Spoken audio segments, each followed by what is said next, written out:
मी ऋतुजा अशोक गायकवाड.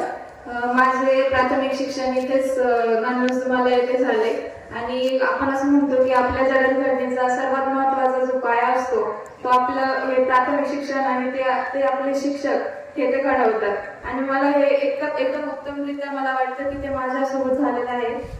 मी इथं असताना माझे प्राथमिक शिक्षक सोनवणे सर आणि हाजे मॅडम या सगळ्यांनी माझा जो शिक्षणातला आणि अभ्यासातला जो माझी रुची वाढवली त्यासाठी मी त्यांचे खूप ऋणी आहे.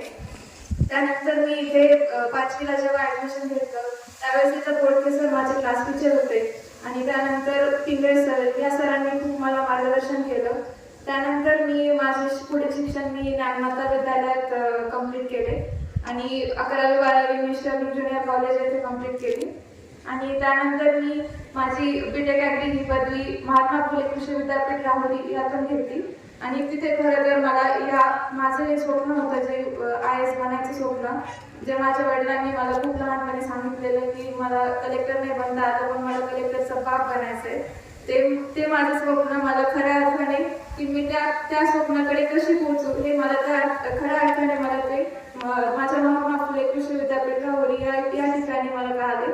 तिथे माझे क्लासमेट सिनियर ज्युनियर यांनी खूप मला मार्गदर्शन केले की कशा पद्धतीने आपण राईट गायडन्सने आपण तिथे जाऊ शकतो आणि कसं आपली ही परीक्षा पास करू शकतो हे गायडन्स मला खऱ्या अर्थाने तिथे मिळाले. आणि त्यानंतर मी दिल्लीला जायचं ठरवलं आणि त्यासाठी मला माझ्या आई वडिलांनी माझ्या भावांनी खूप जास्त सपोर्ट केला की तुला पाहिजे ते कर आणि यासाठी मी त्यांची खूप ऋणी आहे.